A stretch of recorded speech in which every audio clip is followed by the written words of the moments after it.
How dangerous is this? How long does it take for somebody to recover from monkeypox?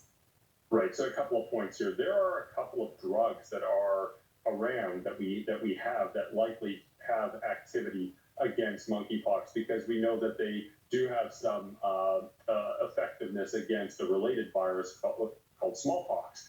So for people who are on the sick end of the spectrum that end up in hospital, we likely would be able to have access to these medications. They're not commonly used drugs. The second point is that most people, based on the existing literature and the global experience with monkeypox, most people recover, and most people don't get that ill. Of course, they're uncomfortable. Of course, they have this rash, and it can take weeks, up to 3 weeks, before they get better. But most people recover. But of course, there are some cases. They are rare, but there are some documented cases of more severe illness that do require hospitalization. Luckily, that's on the rare end of the spectrum, but it can happen. Okay, that is very good to know. So Toronto is reporting its first suspected case, doctor. What do we do with that information? We understand that some people may have been exposed. How do you know if you may have monkeypox? What should people be watching out for? So the key thing here is, the incubation period is a bit on the longer end of the spectrum. It's about 2 weeks, might even be a little longer and some a little shorter in others, but it's around 2 weeks. So 2 weeks after an exposure, someone might develop a fever, they might have swollen lymph nodes, but then there's the telltale skin changes. And the closest thing people might recognize is it kind of resembles the chicken pox. It's not the chicken pox. It's not exactly, it doesn't exactly look like the chicken pox, but that's a pretty good close visual that people might know and recognize. And of course, there will be more cases. Like, let's just call it how it is. There are going to be more cases in Toronto and in Canada because it's still relatively new. There's certainly people that have been exposed that are probably incubating this virus that haven't presented just yet.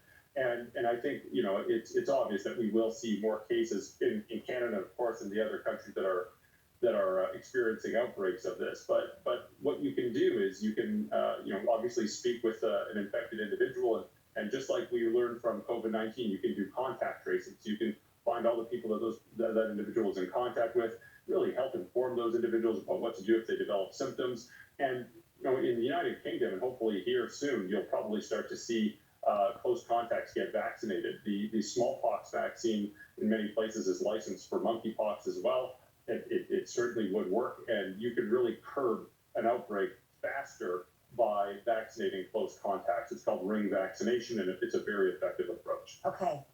We're seeing dozens of suspected cases in this country. We're seeing some confirmed cases in Quebec, in Europe as well. We seem to be seeing clusters of cases, Dr. Bogosh. Is there anything here that surprises you as an infectious diseases specialist? Well, not entirely. I mean, we know let's put it this way: we think we know how it's transmitted, but in all fairness, this is a neglected tropical infection. It's under that umbrella of infections and diseases that sadly plague lower income settings, and there's just not a ton of attention or research or activities to study these. So it's not like we know nothing about this, but on the other hand, this isn't heart disease or cancer where there's billions of dollars of funding for research and clinical care. So it is an underfunded and understudied infection, but of course we do have 50 years of experience and data, and I think we can lean heavily on some of the data derived from our African colleagues and scientists and healthcare providers and public health specialists who have managed these outbreaks in the past. Now, with zero stigma here, with zero discrimination here, we know that there are men who have sex with men who have been infected, and we know that there might have been amplification in the men who have sex with men community. And, I think we can have honest, non-discriminatory conversations about that because it's important to recognize this, and that some individuals might have been exposed and might be at risk. And I think if we have honest and open conversations about that without any discrimination, of course, without any stigma attached to this, we can get to the bottom of this faster. Yeah, great point there. Dr. Bogosh, we'll leave it there. As always, thank you so much for your insights. My pleasure. Have a great afternoon. You too. 3:46 now.